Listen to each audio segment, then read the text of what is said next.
Debemos replicarlo. Listo. Buenos días a todos. Tal y como lo habíamos anunciado, hoy nos encontramos listos para tener una conversación, una charla sobre la ley de financiamiento que entró a regir a partir del 1 de enero del año 2019. Vamos a abordar algunos temas. Hoy los vamos a acompañar en esta mesa dos socios fundadores de la firma Cardona Rivera Abogados, Diana Marcela y quien les habla, Eduardo Cardona.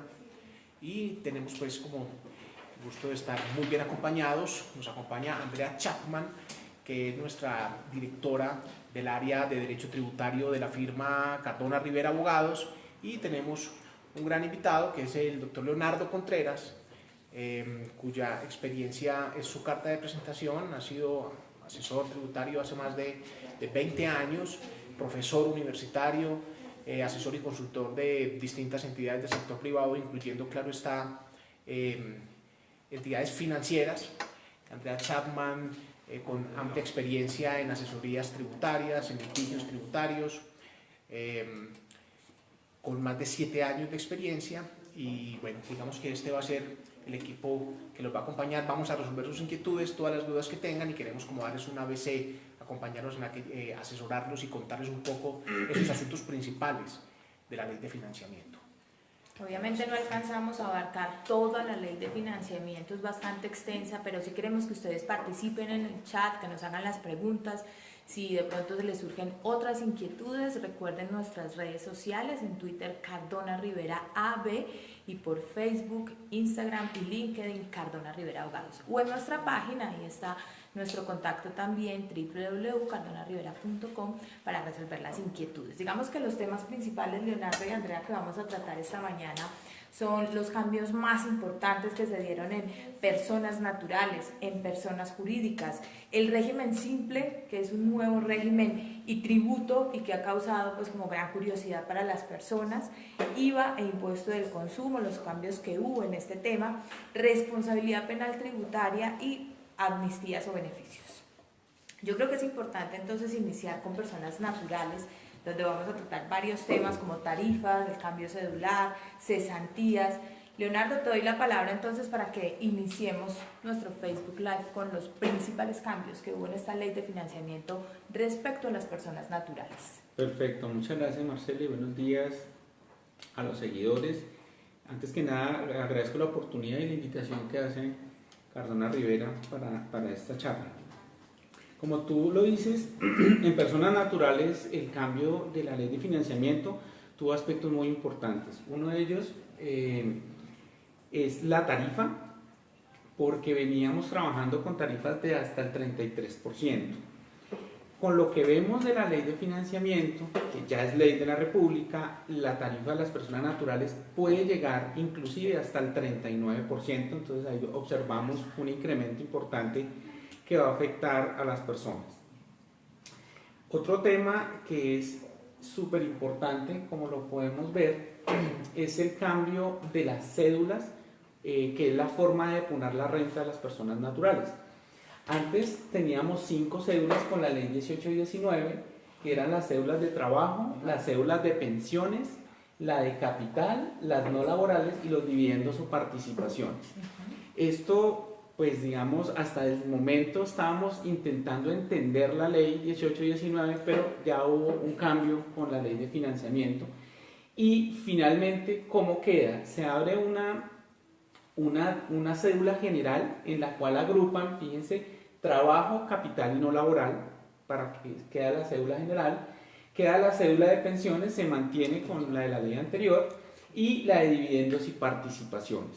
Entonces, pues un elemento a destacar es que esta cédula general, como aglutina o agrupa las de trabajo, capital y la no laboral, pues va a incrementar la base de las personas y por consecuencia natural puede incrementar su tributación. Esta es una de las consecuencias pues que uno no saca de la lectura directa, pero es el análisis que hemos hecho con respecto a esta temática.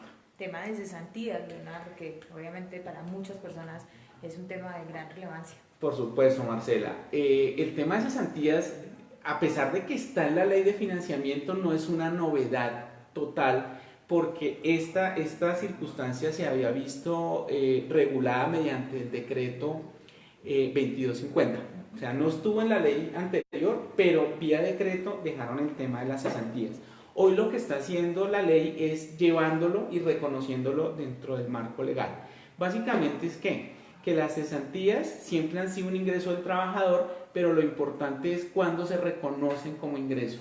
Entonces dice fundamentalmente que cuando el empleador le deposita en febrero las cesantías en su fondo, se considera ingreso para el trabajador, o cuando éste hace los retiros parciales, pues con toda la normatividad del Ministerio de Trabajo y todas esas cosas, ahí se considera que hay ingreso para el trabajador.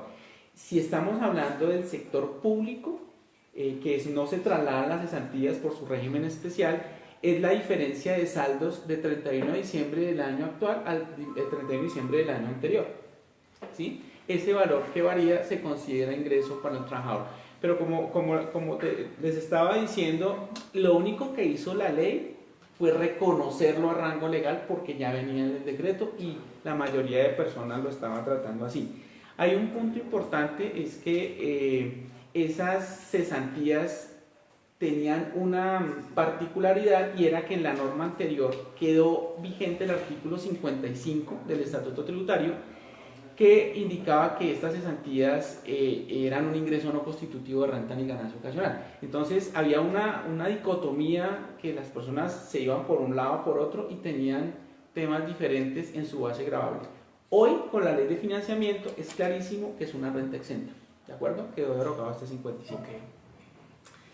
Un tema interesante de las personas naturales es el tema de los dividendos, ¿sí? Que eso fue un boom, digamos, con esta reforma. Pero un punto de los que, pues para no ser extenso, porque el tema de los dividendos es gigante, pero un punto que nos llamó la atención y queremos transmitirle a nuestros seguidores es la retención en la fuente que se practica a los dividendos en las sociedades. Alguien podrá decir, no, pero este tema ya venía. Sin embargo, lo importante acá es entender que hay una retención en la fuente para los ingresos que no constituyen renta ni ganancia ocasional. Es decir, los que ya pagaron impuestos en la sociedad, se les practica una retención en la fuente. Pero hay una particularidad, y con eso Colombia se quiso poner a tono con la tributación internacional, y es que la persona natural que al final de la cadena de empresas vaya a recibir o percibir ese dividendo, ya se le ha practicado esa retención en la fuente. La verdad, a hoy ese mecanismo es novedoso en el sistema tributario colombiano, pero sí se nos va a generar ahí inquietudes de tipo contable y de manejo de esos temas. No podemos terminar personas naturales sin el nuevo patrimonio a patrimonios de personas naturales superior a los 5.000 millones de pesos. Ok, sí, Marcela. Ya Colombia se está acostumbrando a que un impuesto de carácter transitorio se vuelva permanente. Así es. Esa es, digamos, el referente de nuestro impuesto al patrimonio.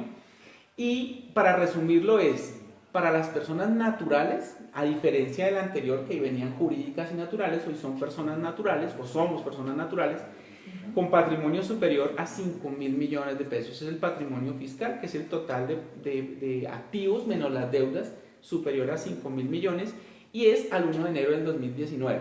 El que quedó al 1 de enero del 2019 será contribuyente por el 19, por el 20 y por el 21. La tarifa es del 1%, y obviamente dentro de la ley hay unas exclusiones, entre ellas, muy curiosamente, 13.500 unidades de valor tributario de la casa o apartamento de habitación del contribuyente. Leonardo, ahora que hablas de vigencias del 1 de enero del 2019, es importante también aclararle a nuestros seguidores, a los empresarios, a los clientes que nos han preguntado varias veces sobre los cambios de esta reforma, o mejor, de ley de financiamiento, la tarifa, el aumento en la tarifa para impuesto de renta de personas naturales, ¿cuándo empieza a regir? ¿Cuándo empiezan a pagar esa nueva tarifa? Excelente pregunta, Marcela. En efecto, la ley tributaria aplica hacia futuro. Entonces, esta tarifa que estamos anunciando con la ley de financiamiento aplica a partir del 1 de enero del año 2019 en adelante. ¿Qué quiere decir? Que la declaración del año 2018 sigue con las normas que venían imperando, o sea, no es retroactivo. Entonces, la tarifa aplicará para el año 2019 hacia adelante. Bueno, vamos entonces a entrar en personas jurídicas, que también traen muchos cambios y es pues de los principales o de muchos de nuestros clientes que también tienen muchas inquietudes en estos temas, tarifas, deducciones de impuestos, descuentos del ICA. De modo general, ¿qué podemos empezar a hablar de este tema, Leonardo? Claro, Marcela, esta ley tiene 123 artículos y pues es extenso a más no poder. Y efectivamente las personas jurídicas tienen unos cambios de los cuales queremos tocar básicamente la tarifa. En las tarifas para el año grabable 2019 es el 33% y viene descendiendo para el año 2020 el 32%, 2021 el 31% y del año 2022 en adelante será el 30%. Pues esperando otra reforma tributaria, Marcela, no sabemos si siga ese 30%. No podemos dejar pasar este espacio para también indicarle a los seguidores que la renta presuntiva por el año grabable 2018 sigue en el 3.5%, pero en el año 2019 baja o desciende al 1.5%, en el año 2020 desciende al 1.5%, pero de ahí en adelante la tarifa es cero, es decir, a partir del año 2021 no tendríamos renta presuntiva para personas jurídicas. ¿Listo? Muy bien, deducción de impuestos, interesantísimo. Como venía operando la ley y siempre hubo discusiones ante las jurisdicciones, ante los jueces administrativos, porque en la ley solamente se tenía la deducción del impuesto de industria y comercio, del impuesto predial y el 50% del GML. Entonces, cuando una persona pagaba, no sé, impuesto de vehículos, etcétera, se generaron muchas controversias y las decisiones judiciales, digamos, iban en varias vías, no había una unificación jurisprudencial. Con esta deducción, básicamente el concepto es que ya se puede deducir todo lo que es un impuesto, una tasa y una contribución, a no ser que la misma ley lo prohíba. Así quedó. Y el GMF queda al 50%, ese sí se mantiene en un 50%. Que es el 4 por mil.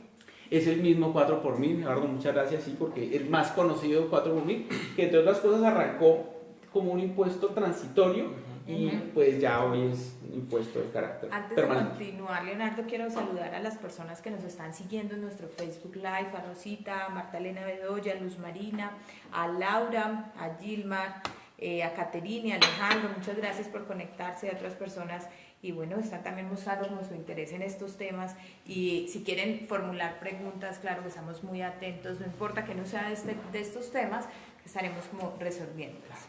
Continuemos entonces, Leonardo, con los cambios en personas jurídicas. Perfecto, entonces un tema que no podemos dejar pasar desapercibido es el tema de los descuentos tributarios. El descuento tributario fundamentalmente es un valor que el Estado me reconoce como menor valor de mi impuesto, ¿sí? De mi impuesto, no como una deducción que va en la base gravable, sino que es más benéfico para los contribuyentes porque es un menor valor del impuesto. Ese es el concepto, digamos, fundamental. ¿Qué reconoce la ley? Que el impuesto de industria y comercio que se paga ya no será deducible, sino que el contribuyente podrá tomarlo en un 50% como un descuento tributario. Entonces, en números vamos a ver que, pues digamos, cuando se hagan los cálculos es bastante interesante y es benéfico desde el punto de vista económico para las personas. Y aclarando que a partir del año 2022 ese descuento asciende al 100% del valor del ICA pagado. Y también un tema que esos causó... temas son positivos para los empresarios, para las personas jurídicas. Sí, dentro de la planeación tributaria, dentro del maletín de herramientas que nos da la ley tributaria, este es uno imperdible o infaltable más bien dentro de ese maletín. Hay que mirarlo y es más, si a mí me lo permiten, hay que usarlo. ¿Listos? Muy bien. Y no nos puede quedar también por fuera el tema del IVA en los activos fijos reales productivos. A pesar de que parecería nueva en la ley, en esta ley efectivamente es nuevo, pero el concepto en Colombia ya viene de hace unos años, que es un descuento tributario por el IVA pagado en los activos fijos reales productivos. Solamente, pues como apenas sale la ley, uno puede tener un referente de qué significa un activo fijo real productivo con la ley anterior, ¿sí? Básicamente es lo que necesite un contribuyente para generar su renta. No sé, un ejemplo muy hablábamos de una compañía de seguridad, entonces tendrá que comprar carros blindados para su actividad. El IVA que le cobre sobre esos vehículos no será un mayor valor del activo, sino lo puede descontar de su impuesto de renta. Entonces, un tema bastante interesante que hay que mirarlo también, así como decíamos en el del ICA. Pero dentro de este tema, precisamente los análisis que hemos hecho con el área tributaria de Cardona Rivera Abogados, Andrea tiene una anotación importante para compartir con las personas que nos siguen. Correcto, básicamente, pues bueno, lo primero, buenos días a todos, buenos días a nuestros seguidores. Digamos que respecto a este tema, lo que hemos analizado es que la norma, si bien, digamos, permite que se descuente esa adquisición de activos fijos, reales, productivos del IVA que se paga dentro de la declaración del impuesto sobre la renta, es importante mirar que la norma está dedicada, o digamos, destinada únicamente para los responsables del impuesto. Entonces ahí era cuando nos preguntábamos, bueno, ¿y qué pasa con los que no son responsables del IVA? Entonces no me puedo llevar esa compra o ese IVA pagado por ese activo real, activo fijo, real, productivo como un descuento. Entonces, llámese por decir algo, las universidades, los hospitales, que no son, digamos, responsables de este impuesto. Entonces, pues, se nos ocurre por decir algo que en el caso de, por ejemplo, un hospital, pues coja un área del hospital y la arriende, entonces, pues, al tener ya ese arrendamiento ya estaría dentro del responsable del IVA y pues, digamos, de alguna forma, si adquiere su activo fijo, real, productivo, pues, de pronto descontárselo. Pero digamos que la norma ahí nos dejó como ese sinsabor de si era solo para los responsables. Digamos que eso era como algo que queríamos como transmitirles a ustedes. Gracias, Andrea. Voy a compartirte una pregunta que nos están haciendo por Facebook, Leonardo y Andrea. Claro. Dice, Laura nos pregunta, si en el año 2018 una empresa me decretó, pero no me pagó dividendos por 50 millones de pesos, ¿qué impuesto de renta o retenciones me practican? Ok, entonces lo que nos dice Laura es que le abonaron le reconocieron unos dividendos en el año grabable 2018. Así es. Listo, pues el tema con eso es que la ley no es retroactiva. La ley de financiamiento es, a partir del 1 de enero, los dividendos que se paguen, técnicamente se habla es que sean abonados en calidad exigible, es decir, que se reúna el máximo órgano político y directivo de una institución y digan, mire, vamos a darle al socio A este dinero, o sea, básicamente es eso. En ese momento el socio realiza el dividendo. La consulta que nos están haciendo es por el año 2018 y no le aplica la ley de financiamiento. Cosa diferente es, si esos dividendos se los pagaran en el 2019, estaríamos ante, de pronto, la retención en la fuente del 7.5. Pero para solventar la respuesta es que no, en principio no le vemos que tenga mayor afectación, no sé. Sí, efectivamente. Pues, y tenemos otra pregunta, Sandra Ortiz, precisamente sobre el IVA que ustedes estaban hablando, no el mismo tema, pero del IVA descontable. Dice, sobre el tema de IVA descontable, ¿esto significa que es descontable de renta, no descontable de IVA? Correcto, es ese IVA pagado, o sea, es ese IVA que yo pago por adquirir activos fijos, reales, productivos, que muy bien Leonardo pues ya, digamos, nos dio una idea, nos definió qué es esa clase de activos, pero ese descuento va a ser nuestro impuesto sobre la renta, cuando hablamos de ese descontable. Saludamos, sí. Perdóname, Marcela, y ¿por qué me tomo el atrevimiento de hacer ahí una anotación? Porque como vimos en la deducción de impuestos, quedarían deducibles todos los impuestos. Y esta ley trajo una derogatoria del artículo 491 que hizo tránsito hace mucho tiempo, y es que yo no podía descontarme en IVA el pagado por activos fijos.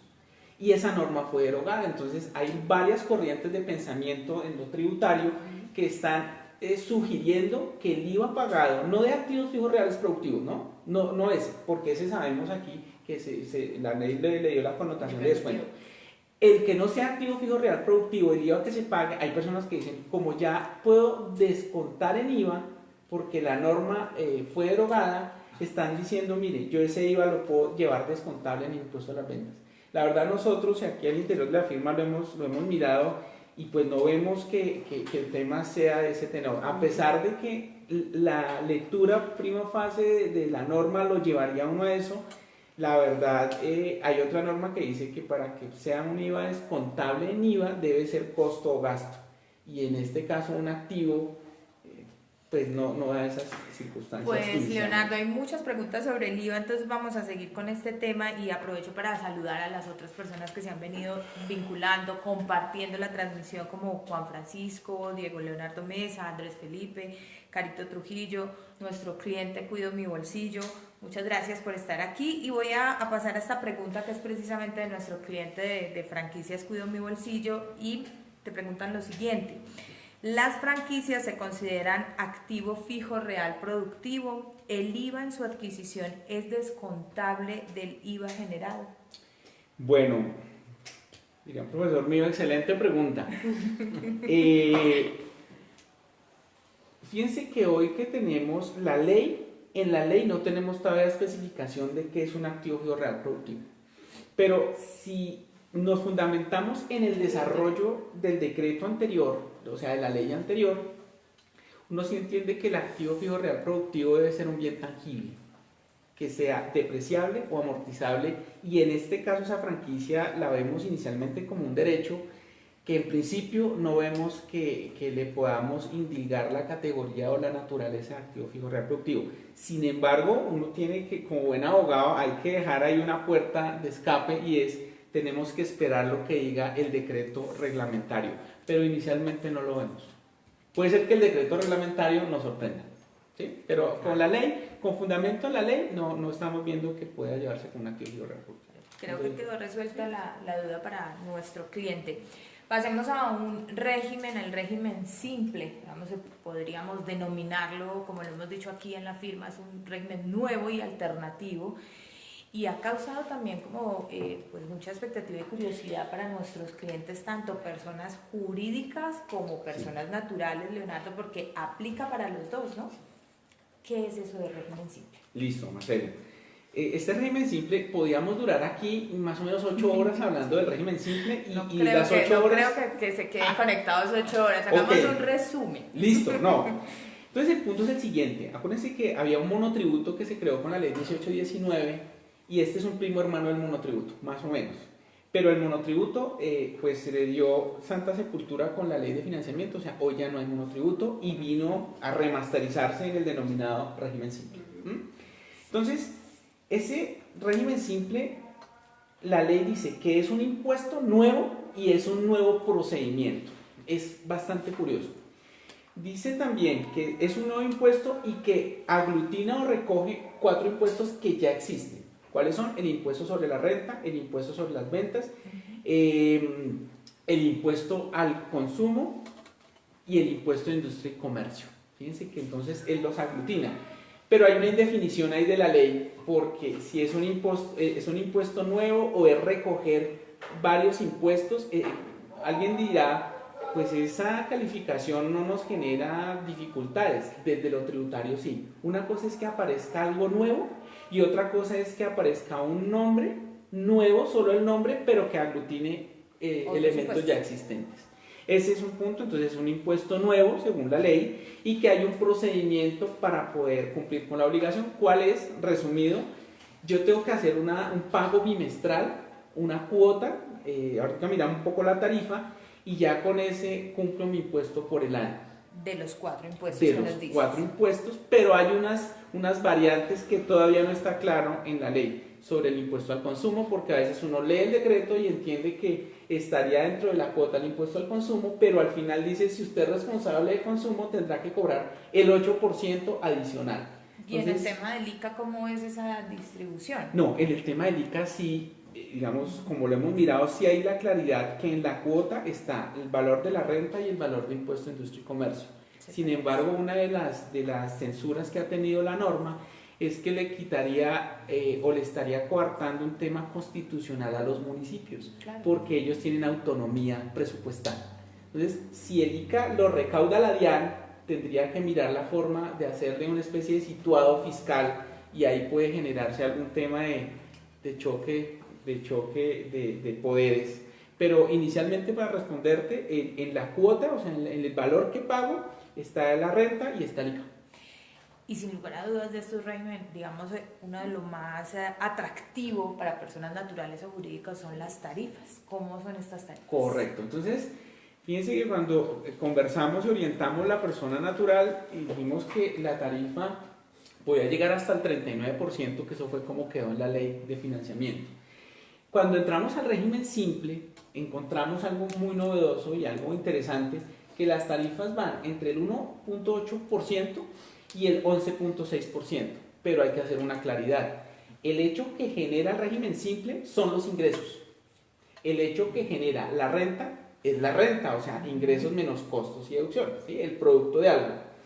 En el régimen simple es casi, pues como en otras latitudes, que es un impuesto sobre el ingreso, sin que sea un ICA puro, sino que si yo me gano 100 pesos, aplico una tarifa de esos 100 pesos y se la entrego al Estado.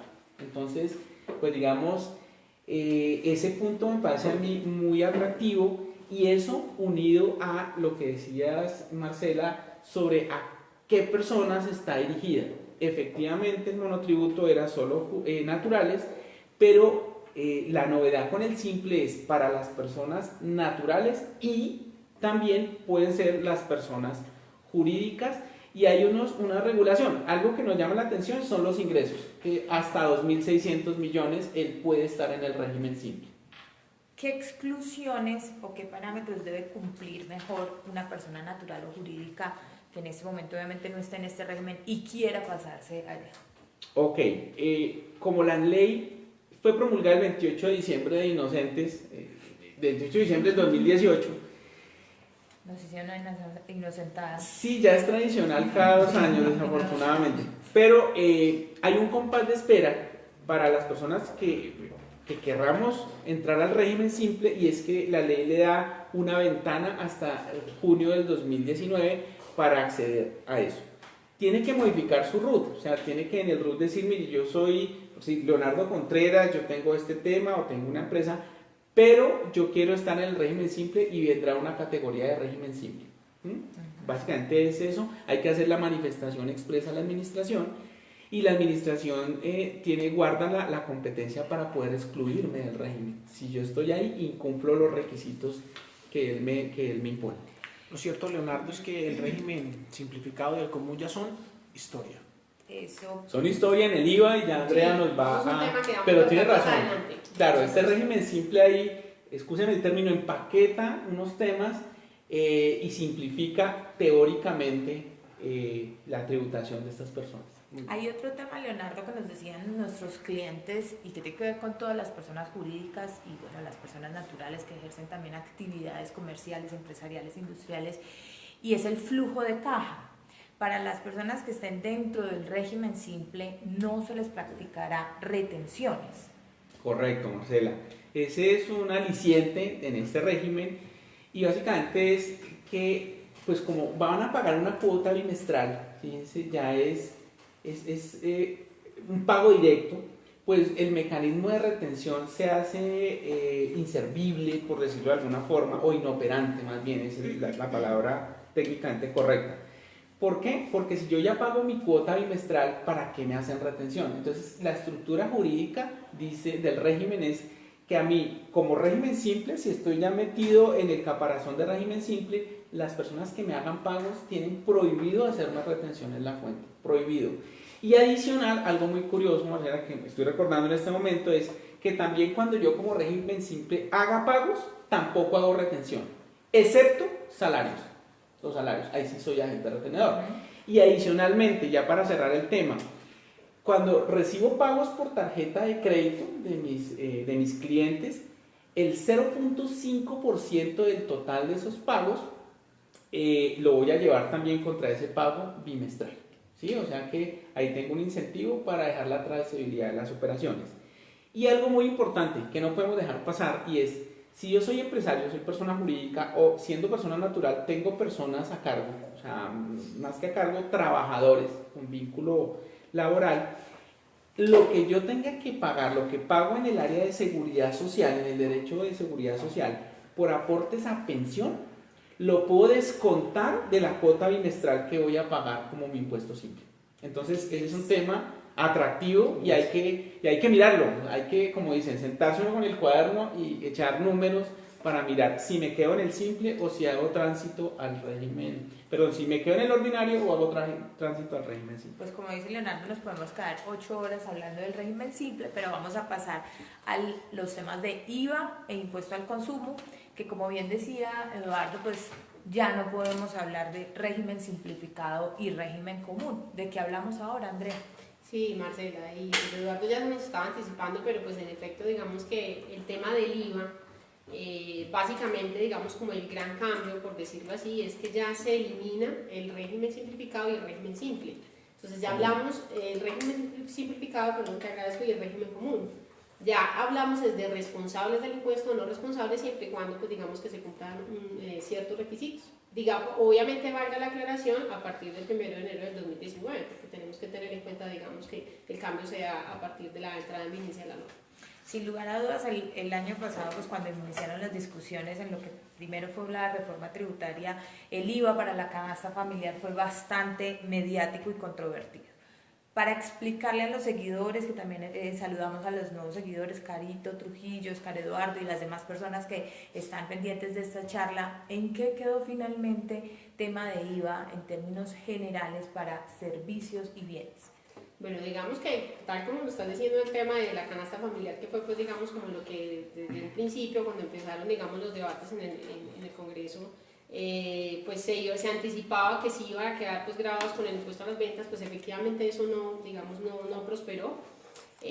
Básicamente lo que te puedo decir es que en términos generales lo que se hizo con los bienes y servicios fue, en el tema del impuesto sobre las ventas, fue más como unas modificaciones de los conceptos como tal, o de esos bienes o servicios. Por ejemplo, algunos bienes que estaban excluidos pasaron a gravados, algunos que estaban exentos pasan a excluidos y algunos que estaban gravados excluidos pasan a gravados. Entonces digamos que básicamente pues fue como la generalidad del cambio de los bienes y servicios, y adicional que algunos bienes y servicios estaban gravados con el impuesto sobre las ventas y luego lo pasan al impuesto al consumo y digamos viceversa. Entonces básicamente digamos esa tarifa general queda en el 19%, otras tarifas y retención en el IVA como sí, y en cuanto al tema de las tarifas, digamos que se mantiene la tarifa de general del 19%, y en cuanto a la retención en la fuente se establece una tarifa máxima del 50%, pero se deja potestad del gobierno para que reglamente, digamos, si desea una tarifa diferente,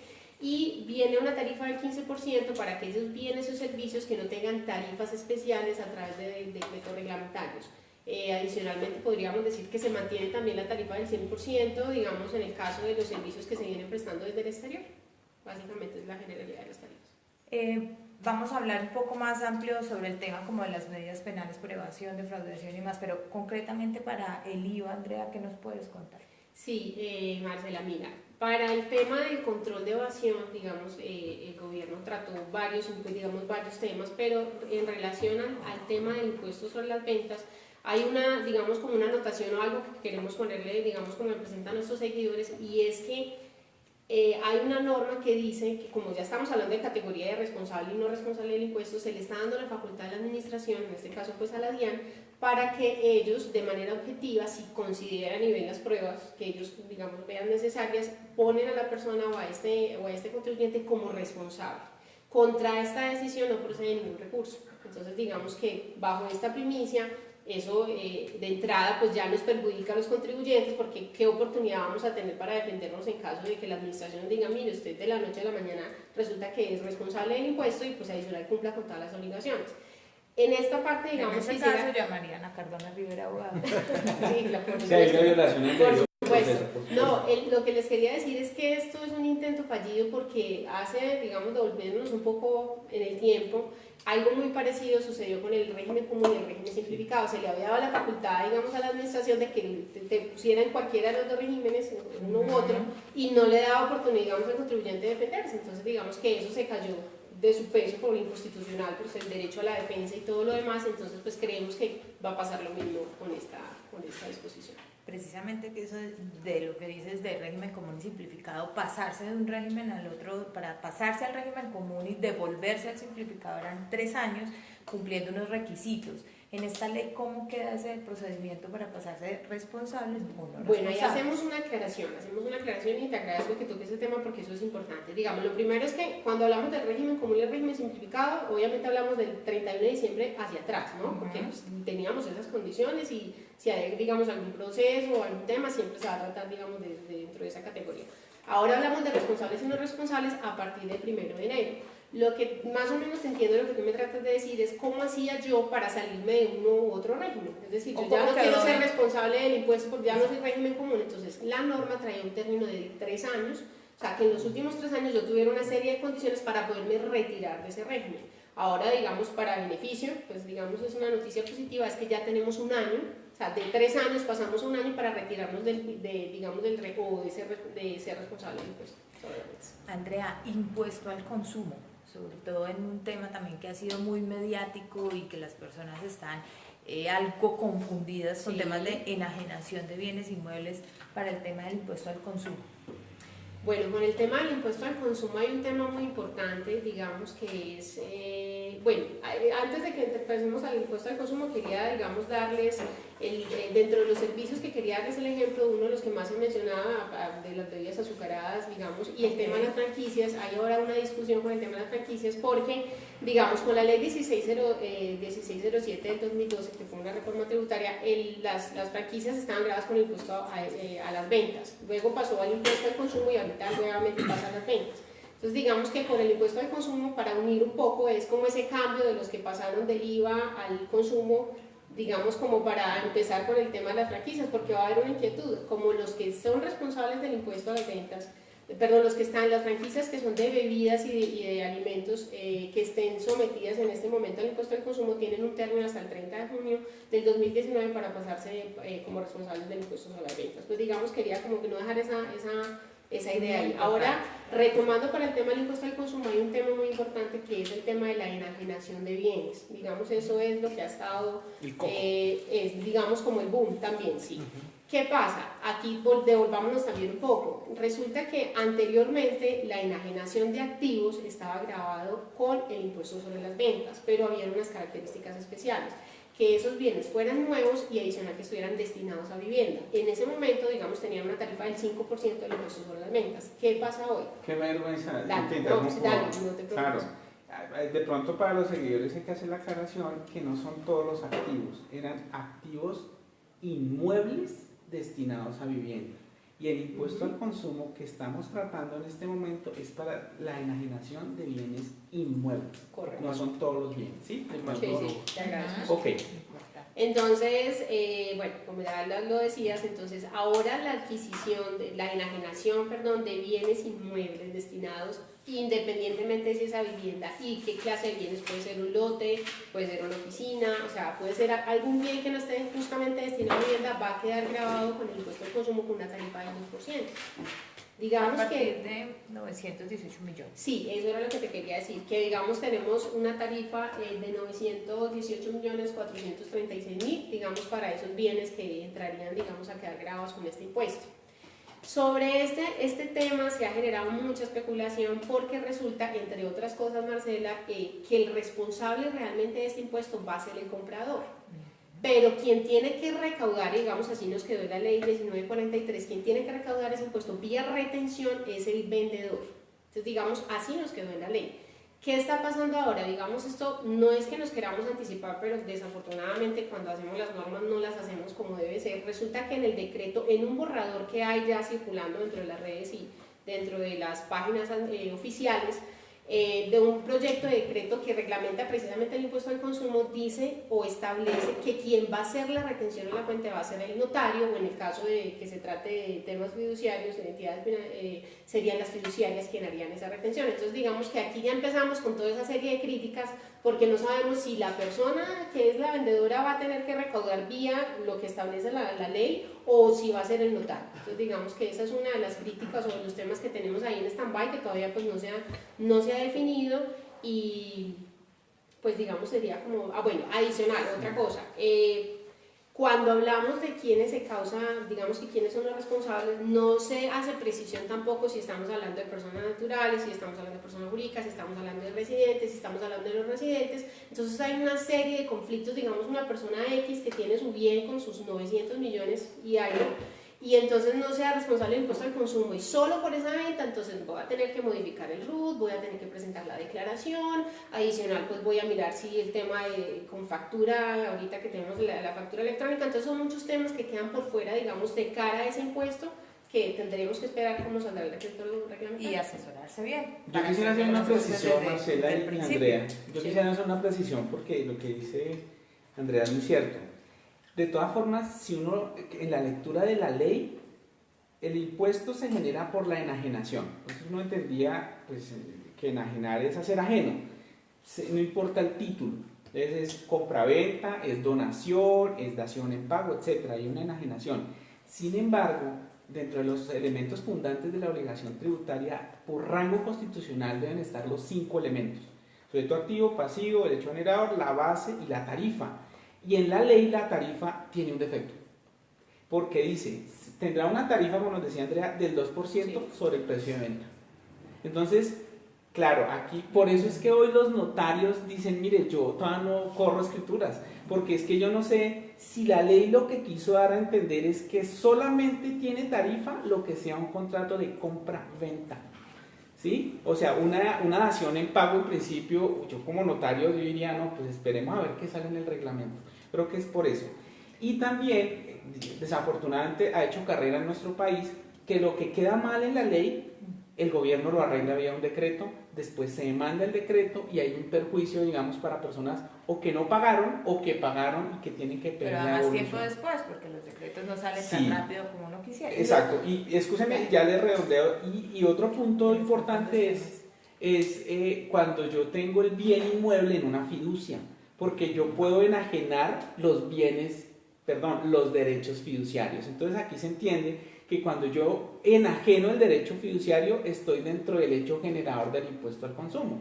Entonces la pregunta es, claro, si yo parqueo un bien en una fiducia de parqueo, puede ser que materialmente no se diga que hay una enajenación, sino que yo le transferí el derecho, pero tiene una limitación. Entonces va a haber una discusión bastante interesante que yo creo que nos va a dar bastante trabajo. Me parece muy bien. No solamente, claro, o digamos un último aporte de cara a la discusión, como bien lo dice Leonardo, que venimos a arreglar los errores vía decreto reglamentario, es que también en el tema del decreto reglamentario, cuando hablabas digamos, de la naturaleza de la enajenación, digamos que también se está hablando de fusiones, decisiones, o sea, tomándolas como decisión, o sea, dándole una definición a la enajenación que no realmente ni la misma ley la trae.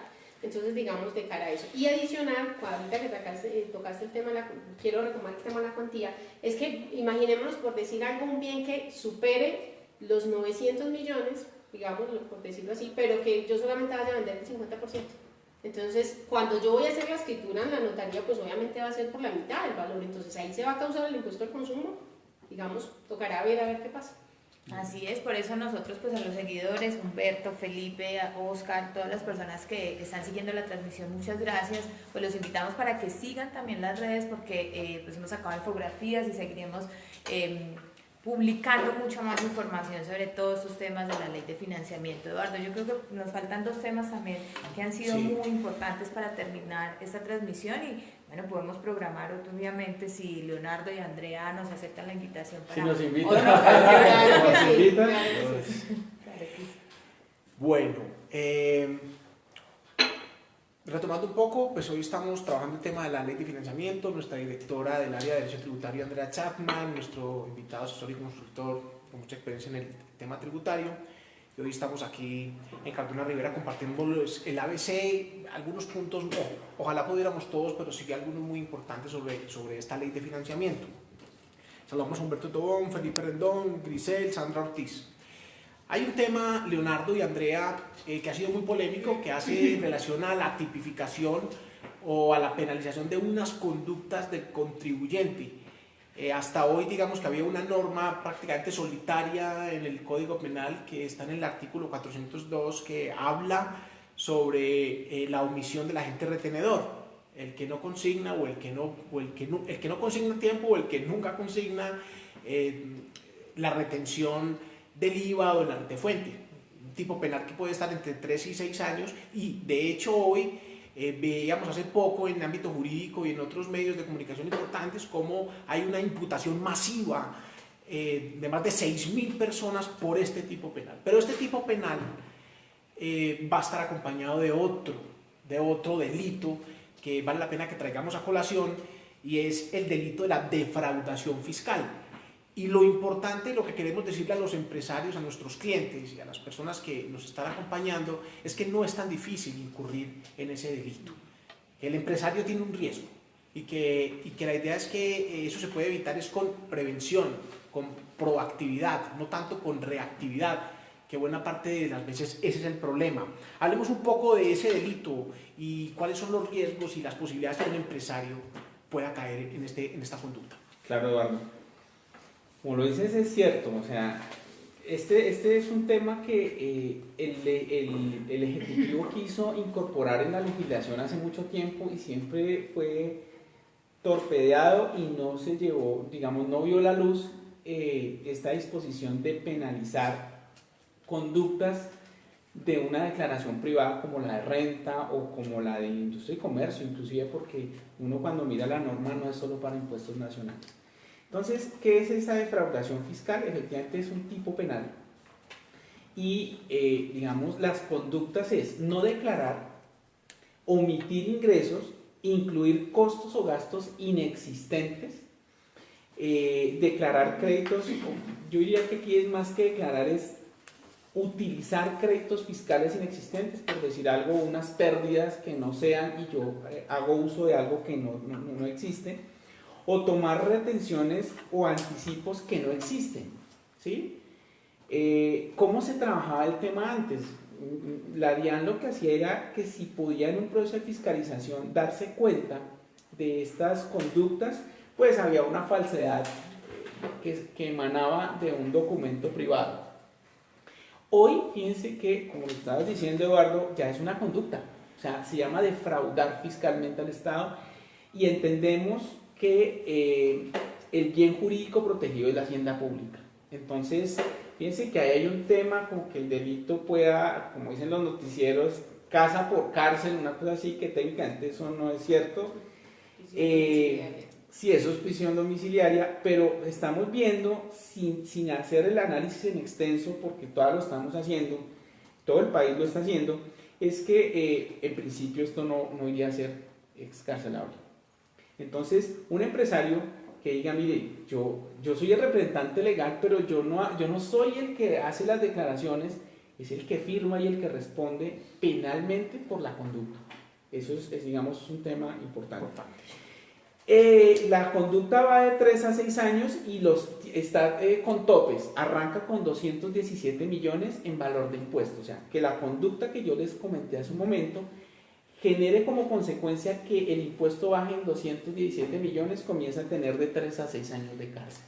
Obviamente, si la conducta o el agente, en este caso el contribuyente, se conducta, corrige su declaración y paga los valores adeudados a la administración con intereses y todo lo que corresponde, tiene como consecuencia trae la cesación de la acción penal.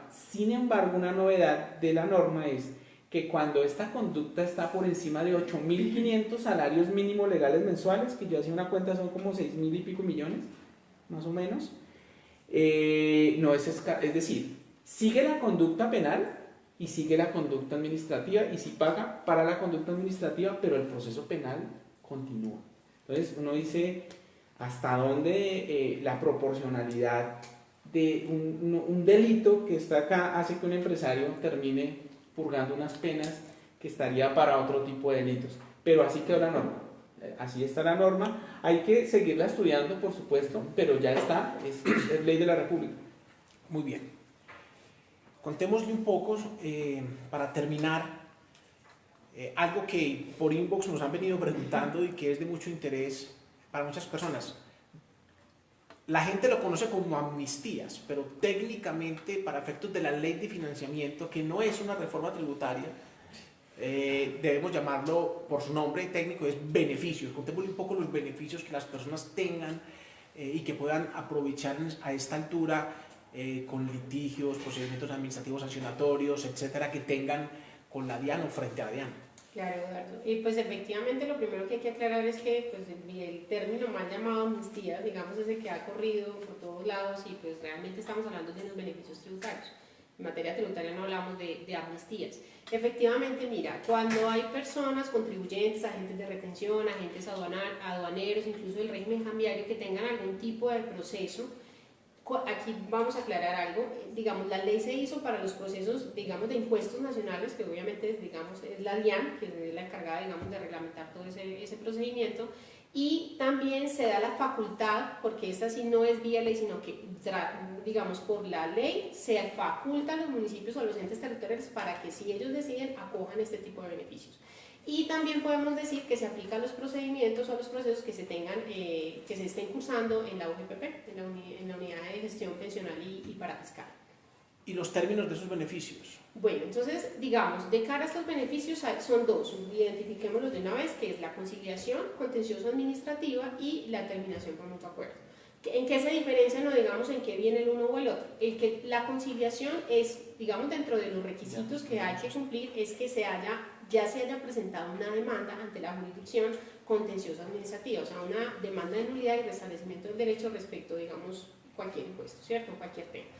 Que se haya admitido para poder, digamos, proceder junto con otros requisitos que no vamos a enumerar porque, pues, por cuestiones de tiempo, pero básicamente es que estén en la jurisdicción. ¿Cómo se divide o cómo se maneja el tema? Hay una amnistía, perdón, me corrijo, ¿no? Acabando de decir que estaba prohibido. Hay un beneficio y es de un ahorro del 80% de las sanciones y de los intereses y de las actualizaciones causadas dentro de estos expedientes cuando los procesos se encuentren en primera o única instancia entre juzgados administrativos o tribunales administrativos. Y digamos, tenemos ese ahorro del 80% siempre y cuando se pague el 100% del impuesto y se pague el 20% restante de las sanciones y de los intereses actualizados. Ese sería como el requisito general. Tenemos para otros procesos que estén en segunda instancia, aquí pues sería bueno aclarar que hablamos de segunda instancia cuando ya se ha presentado el recurso de apelación en contra de la sentencia de primera instancia y este ha sido admitido. Entonces, en este caso, procede sobre el 70%, digamos, estamos hablando de las liquidaciones oficiales, que son los actos administrativos, digamos, que se presentarían ante la jurisdicción, y entonces estaríamos hablando de ese ahorro del 70% de las sanciones y los intereses, con el requisito o la condición, entre otras, que se cancelara el 100% del impuesto y el 30% de las sanciones y de los intereses actualizados. Ese sería como la terminación, la conciliación contenciosa.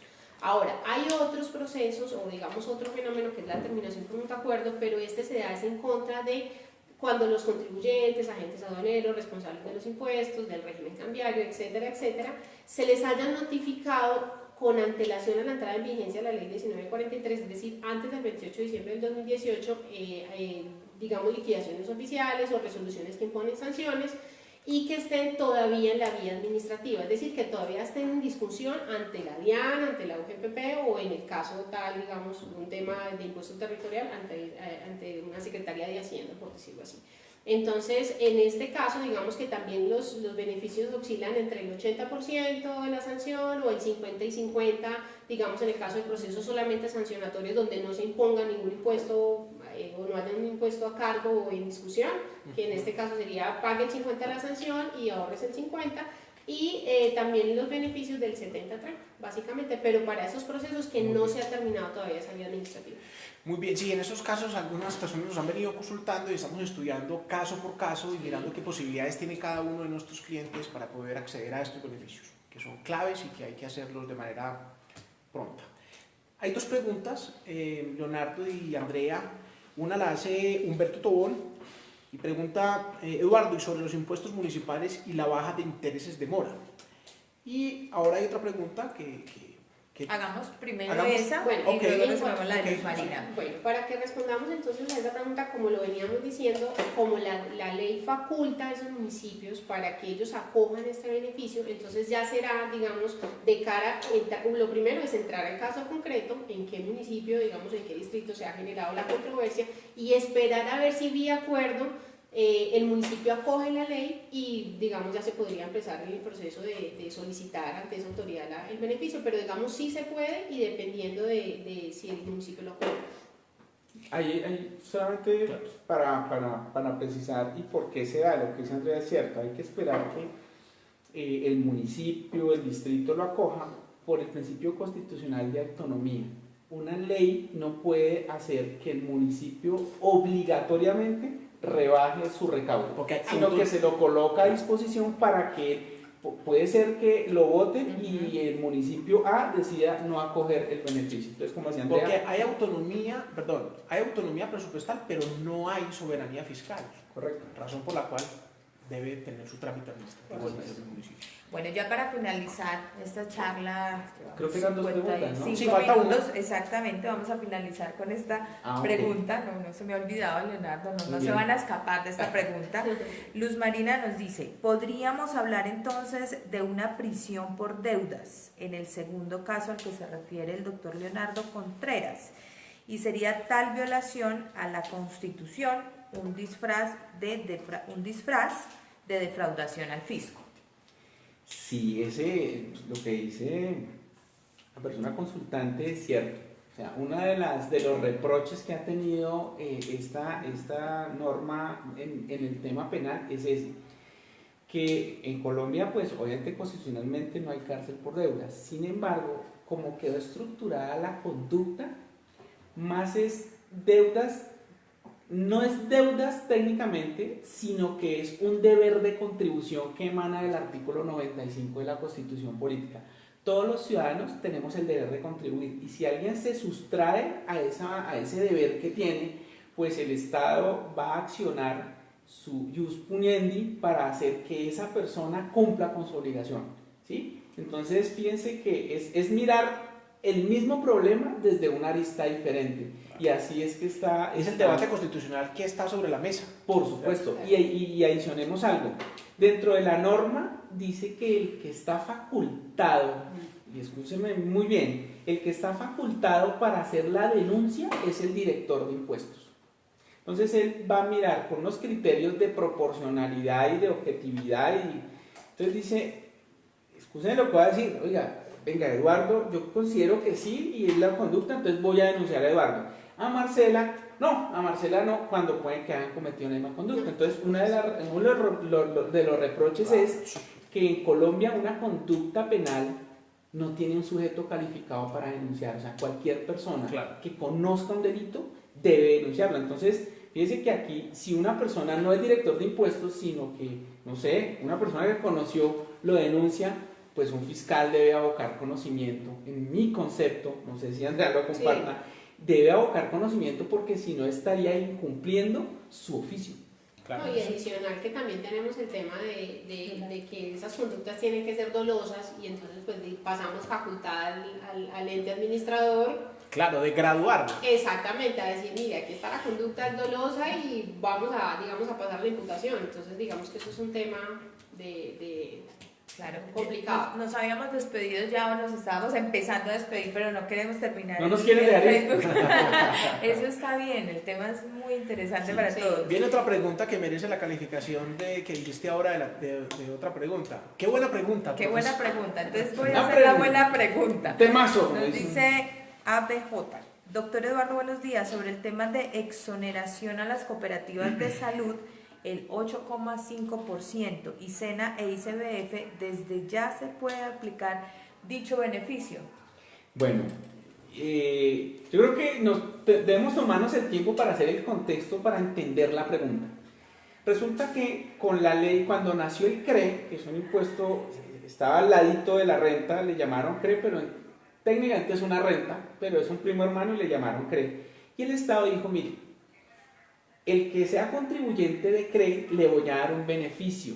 ¿Cuál es el beneficio? Las personas que ganan o más bien, yo tengo personas en mi nómina que ganan por debajo de 10 salarios mínimos legales mensuales vigentes. Sobre esas personas, como yo era contribuyente de CRE, no estaba obligado a pagar el aporte patronal de salud, ICBF y caja de compensación familiar. Entonces yo me los ahorro. El CRE fue derogado, ya no existe.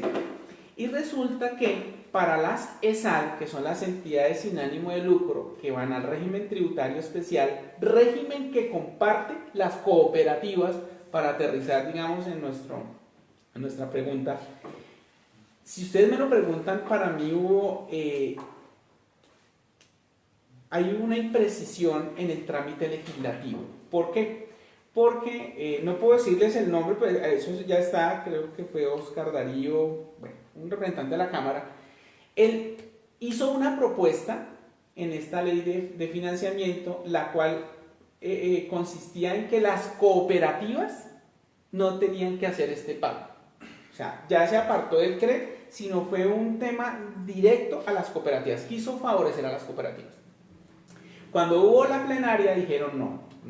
O sea, el tema no funciona de esa forma, no debería ser porque eso genera inequidad. Entonces, lo que vamos a hacer es decir que todos los que necesiten el trámite de calificación al régimen tributario especial no necesitarán o no están obligados a hacer este pago. Es decir, el pago que ya le venía diciendo, los aportes patronales a salud, al SENA y al ICBF. Y así quedó la norma. Lo que sucede es que cuando uno coge esa norma y la incorpora dentro del artículo que estaba modificando, llega a la siguiente conclusión. Las entidades que existían antes del 2016 no están obligadas a hacer estos pagos. Pero las que se creen hoy hacia futuro tendrán que hacer esos pagos. ¿2016? 2016, que fue cuando salió el decreto 2150 del régimen tributario especial. Entonces uno dice, bueno, ¿qué camino coger? Ya lo hemos estado aquí mirando en la firma y uno sí dice, de la lectura de la norma emana lo que nos dice este seguidor. Sí, señor. Pero yo pediría, como dijo alguien, calma, cautela, porque no tiene sentido de justicia y de equidad que los que están aquí del 16 hacia atrás no tengan ese aporte, pero que los que se creen hoy hacia adelante no tengan, ellos sí tengan que hacer, estos tienen que hacer el aporte y los de atrás no tengan que hacer el aporte. Eso sí no lo encuentra uno en la exposición de motivos. Entonces, le resumo. Si uno hace la lectura textual, exegético, decía un profesor mío, llega uno a la conclusión a la que está arribando aquí nuestro amigo. Sin embargo, y si uno quisiera decir, pues es desde el 1 de enero del 2019 y para de contar. La pregunta que yo le haría a nuestro amigo es, ¿usted cree que la UGPP comparte esa opinión? Personalmente, yo considero que no. Considero que no porque no tiene razón de ser esa discriminación odiosa. Claro. Pero repito, de la lectura de la norma sale la conclusión de nuestro seguidor. Pues Leonardo y Andrea, muchas gracias por compartir todos esos conocimientos y experiencia, por tratar de explicarle a los empresarios, a nuestros clientes, a los seguidores de nuestras redes, estos temas que se vuelven tan complejos, pero que sin lugar a dudas a todos nos afectan. Hoy tratamos de mirar en términos generales el alcance, el impacto fiscal para todos. Seguirlos invitando porque cada mes vamos a hacer Facebook Live, no solamente en temas tributarios, sino también de otros temas que manejamos en nuestras 5 áreas de práctica. Agradecer a todos los que se conectaron, además hubo unos muy buenos comentarios que seguramente ustedes ya van a poder leer agradeciendo de explicación de todos estos temas. Y recuerden que si quieren volver a ver el video, pues está en nuestro Facebook y en el canal de YouTube de Cardona Rivera Abogados.